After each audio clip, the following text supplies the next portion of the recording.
So hey everyone, welcome back to my new video. तो कैसे हैं आप सब? उम्मीद करती हूँ कि सब अच्छे होंगे और आप सबके केवीएस की तैयारी भी अच्छी चल रही होगी। तो फिलहाल बज गए हैं रात का 1:28 हो रहा है। आप ये देख सकते हैं, अगर साफ दिख रहा हो तो रात का 1:28 हुआ है। 29 मिनट हो गया अब तो। और मैंने रात के 11 बजे जो है पढ़ाई शुरू की थी, लेकिन मैं उस समय अपनी वीडियो स्टार्ट इसलिए नहीं कर पाई क्योंकि गली में जो है एक फंक्शन था साइड वाले घर में ही, और डीजे लगा हुआ था घर के बाहर ही बिल्कुल सामने, जिससे इतना शोर हो रहा था कि आज दिन में भी मैं अच्छे से पढ़ाई नहीं कर पाई। बहुत ही सर में दर्द हो रहा था कि पढूं कैसे, क्योंकि इतना शोर था। इतने शोर में पढ़ना और कंसंट्रेट करना बहुत मुश्किल हो जाता है। इसलिए जब यहाँ इन्होंने डीजे वगैरह बंद कर दिया है, उसके बाद ही मैंने जो अपनी पढ़ाई कंटिन्यू करी है। यहाँ पर मैंने जो भी ऑनलाइन प्रीवियस ईयर पेपर देखे थे, उसमें से जो भी क्वेश्चंस मैं अटैम्प्ट नहीं कर पाई थी, उनको मैंने एक्चुअली शॉर्ट्स नोट्स उनके बनाने की कोशिश की है ताकि मैं उन्हें रिवीजन कर सकूं। और मैंने अपना एसएसटी का सिलेबस कवर करने की कोशिश की है। वैसे मोस्टली कंप्लीट हो गया है, लगभग 70% तो मैंने कवर कर लिया है। 30% अभी शायद रहता होगा। तो कुछ लोगों ने मुझसे ये बात पूछी है कि मैंने क्या इसके नोट्स भी तैयार किए हैं। तो सच बताऊं तो इतना टाइम नहीं था कि मैं नोट्स बना सकूं, क्योंकि एसएसटी का सिलेबस बहुत लेंथी है। और शुरुआत में मैंने कोशिश की थी कि मैं इसके नोट्स बना लूं, लेकिन जब मैंने इसके बनाने नोट्स शुरू किए तो मुझे लगा कि बहुत ज़्यादा टाइम कंज्यूमिंग है, मेरा बहुत ज़्यादा टाइम उनमें वेस्ट हो रहा था। इससे अच्छा है जो मैंने एनसीईआरटी की बेसिक बुक्स पढ़नी शुरू की हैं 9th और 10th की, जिसमें आपके सिलेबस के सारे टॉपिक्स मिल जाते हैं। मैंने उन्हीं को टॉपिक्स को पढ़ा और जहाँ जहाँ मुझे उसके कुछ मेन पॉइंट्स दिखे चैप्टर के, मैंने उन्हें हाईलाइटर से हाईलाइट कर दिया, ताकि जब भी मैं उसका दोबारा रिवीजन करूं तो डायरेक्ट मैं उन हाईलाइट्स को ही पढ़ सकूं और मेरा अच्छे से रिवीजन जल्दी जल्दी हो जाए। तो मैंने ऐसा ही कुछ किया है, क्योंकि इसके लिए क्योंकि नोट्स बनाने के लिए अच्छी तरह से आपके पास टाइम होना बहुत ज़रूरी है। क्योंकि ऐसा तो नहीं है कि आप एकदम से एक बार में ही पढ़ के और उसके नोट्स तैयार कर लें। आपको उसको 2 से 3 बार अच्छे से पढ़ना होता है, जब जाकर उसके नोट्स तैयार होते हैं, अगर आपको सही में नोट्स बनाने हैं तो। ये नहीं है कि बस देखा और कुछ भी लिख लिया।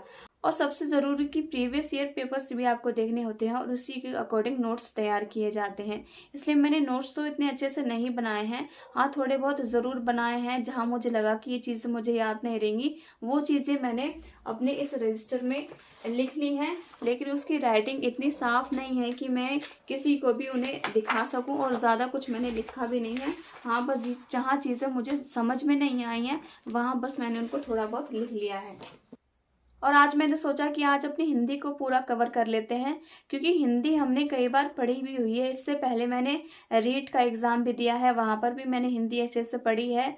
तो मैंने सोचा कि एक बार अच्छे से रिवीजन कर लिया जाए और उसके शॉर्ट नोट्स बना लिए, क्योंकि हिंदी के जो टॉपिक्स हैं वो कुछ ऐसे हैं कि अगर आप उनकी एक एक दो दो लाइन में उनकी पहचान भी कर लें, लिख लें कि इनकी पहचान किससे होती है, जैसे कि उपसर्ग है या प्रत्यय है या समास है, तो उनके बारे में आप एक एक दो दो तीन तीन लाइन में उसके पहचान लिख कर कि इनकी पहचान किससे होती है, और उसके दो दो तीन तीन उदाहरण भी लिख सकते हो, एग्जाम्पल्स भी लिख सकते हो, जिससे अगर आप क्विक रिवीजन करते हो तो आपको चीज़ें समझ में आ जाती।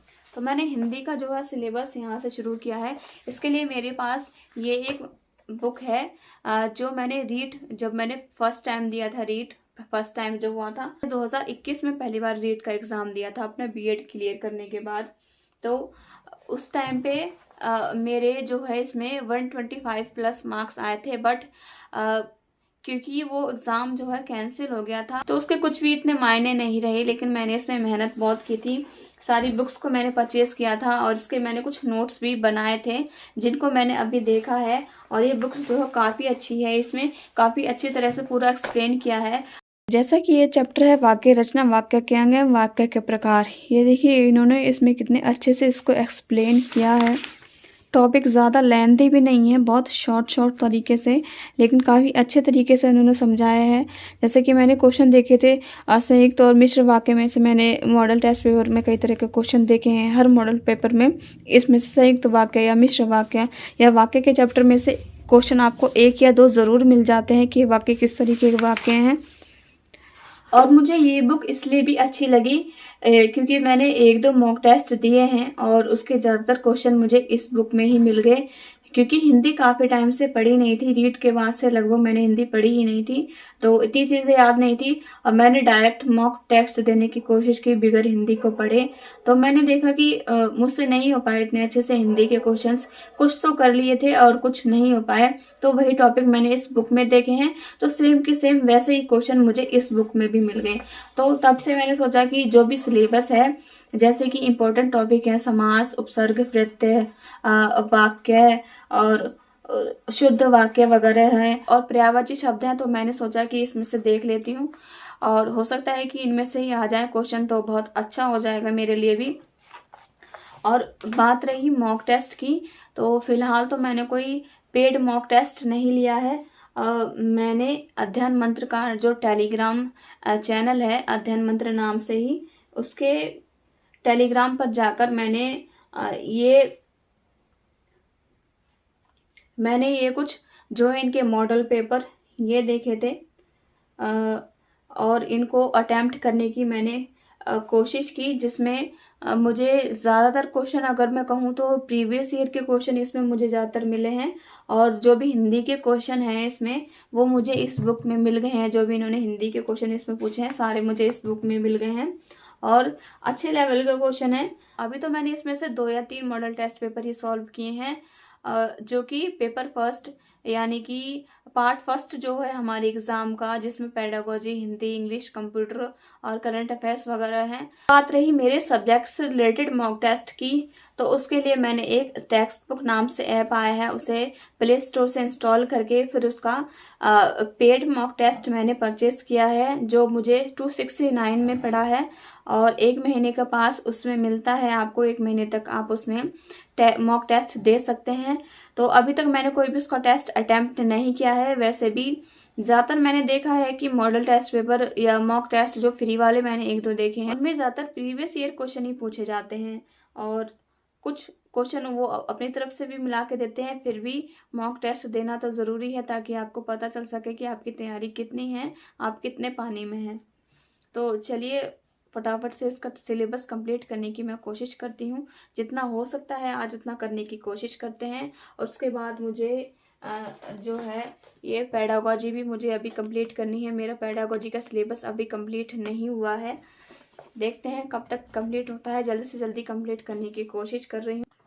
तो आज मेरा मेन फोकस है कि मैं अपना हिंदी का सिलेबस कंप्लीट कर लूँ, उसके जो भी मेन टॉपिक्स हैं और जो भी उसमें से प्रीवियस ईयर क्वेश्चंस पूछे गए हैं उस तरह के क्वेश्चन को आज मैं कंप्लीट कर लूँ। क्योंकि आज मेरा व्रत भी था, इसलिए शायद आज मुझे कुछ ज़्यादा ही थकान महसूस हो रही है। और दिन इतनी थकान पढ़ाई करते में मुझे महसूस नहीं होती थी। तो अब बज रहे हैं रात के 3। अगर मैं आपको गूगल पर टाइम दिखाऊँ तो 3:03 हुआ है। तो अब मैं स्टार्ट करने वाली हूँ पेडागोजी की ये बुक, जो रोहित वैद्यवांस सर की मैंने परचेज़ की थी। इसमें मैं एक्चुअली यूनिट वाइज नहीं पढ़ा है, मैंने बीच बीच में से जहाँ जहाँ से मुझे लगा कि ये चीज़ें मुझे नहीं आती हैं, यहाँ से मुझे पढ़ना है, वहाँ से पढ़ा है और जहाँ से मैंने पहले से पढ़ रखा है उसको मैं लास्ट टाइम रिवाइज करूँगी।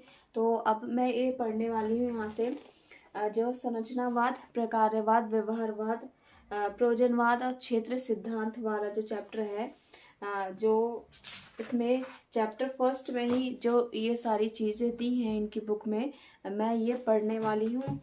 ये बुक जो है ये बुक बायलिंगल है, आपको दिख रहा होगा कि हिंदी में भी है और इंग्लिश में भी है और काफ़ी अच्छे इजी नोट्स इन्होंने बना रखे हैं और चैप्टर को ज़्यादा लेंथी भी इन्होंने नहीं किया है कि आप पढ़ते पढ़ते बोर हो जाए और समझ में कुछ भी ना आए, ऐसा कुछ भी नहीं है इस बुक में। अच्छी बुक है। तो इसको मैं पढ़ने वाली हूँ और आप सबके लिए एक क्वेश्चन है कि ADHD की फुल फॉर्म क्या है। ये प्रीवियस ईयर पेडागोजी में आया हुआ क्वेश्चन है, कमेंट करके बताइए ADHD की फुल फॉर्म क्या होती है। तो हिंदी के कुछ टॉपिक्स कवर करने के बाद मैंने अब पेडागोजी शुरू कर दी है, क्योंकि लगातार आप काफ़ी लंबे टाइम तक अगर किसी एक ही सब्जेक्ट को पढ़ते हैं तो आप थोड़ा सा बोर होने लगते हैं। इसलिए अब मैंने पेडागोजी शुरू कर दी है, क्योंकि मेरा पेडागोजी का सिलेबस भी अभी रहता है और इसके कुछ मैंने नोट्स, शॉर्ट नोट्स भी बनाए हैं। तो अब बज रहे हैं सुबह के 4 और अभी भी अंधेरा इस तरह से छाया हुआ है, क्योंकि दिन तो 6 बजे के बाद ही निकलता है। और गली में जो है बाहर लोग जागना शुरू हो गए हैं। जो सुबह जल्दी उठ जाते हैं वो लोग तो जाग चुके हैं। और मुझे आ रही है अब नींद, मुझे बहुत तेज़ नींद आ रही है। मैं जा रही हूँ सोने। जल्दी उठने की कोशिश करूँगी, क्योंकि सिलेबस अभी रहता है मेरा जो कि कंप्लीट करना है। आपका कितना सिलेबस रह गया है मुझे कमेंट करके ज़रूर बताएं। और मेरी अगली वीडियो देखने के लिए मेरे चैनल को सब्सक्राइब ज़रूर कर लें।